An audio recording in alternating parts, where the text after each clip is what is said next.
Africa इतना गरीब देश क्यों है? क्या आपने कभी सोचा कि कोई जगह इतनी दौलत से भरी हो, फिर भी वहां के लोग गरीबी में क्यों जी रहे हैं? अफ्रीका की कहानी कुछ ऐसी ही है। सोने हीरे की चमक, तेल गैस के भंडार, उपजाऊ खेत, सब कुछ है।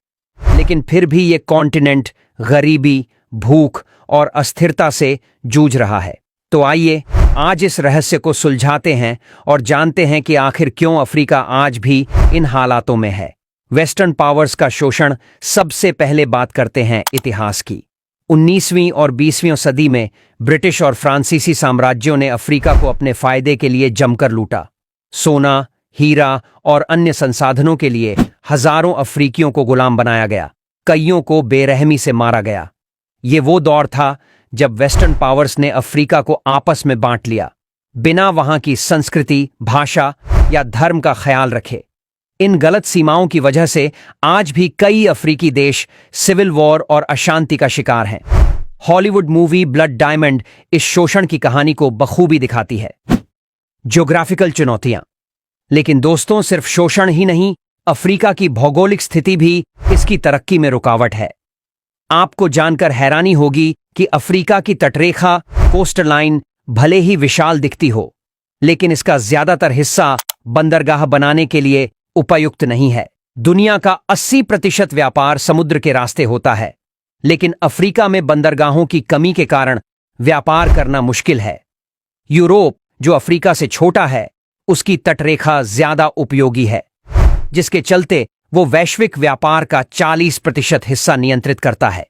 इसके अलावा नील नदी को छोड़कर अफ्रीका की ज्यादातर नदियां इतनी गहरी या खुली नहीं हैं कि उनमें बड़े कार्गो जहाज चल सकें। ये सीमाएं अफ्रीका के व्यापार को और मुश्किल बनाती हैं। और हां, एक और बड़ी समस्या है। खासकर हॉर्न ऑफ अफ्रीका के पास सोमाली समुद्री लुटेरे तेल टैंकरों और कमर्शियल जहाजों पर हमला करते हैं। 2013 में नाइजीरिया के पास समुद्री डाकुओं ने एक तेल टैंकर पर कब्जा कर लिया था और उसके अमेरिकी स्टाफ को अगवा कर लिया। ऐसे हमलों की वजह से कई देश अफ्रीका के समुद्री रास्तों से बचते हैं, जिससे अफ्रीका को व्यापारिक मौके गंवाने पड़ते हैं। अफ्रीका का उत्तरी हिस्सा, जहां सहारा जैसे विशाल रेगिस्तान है, वहां ज्यादातर मुस्लिम आबादी रहती है।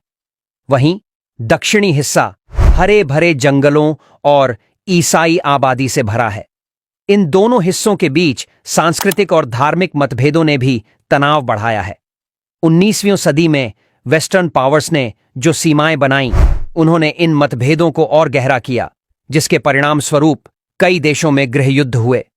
एक उम्मीद की किरण। लेकिन दोस्तों, सारी तस्वीर निराशाजनक नहीं है। अफ्रीका में एक देश है, बोत्सवाना, जो बाकी देशों के लिए मिसाल है। 1967 में ब्रिटेन से आजादी के बाद बोत्सवाना ने अपनी प्राकृतिक संपदा का सही इस्तेमाल किया।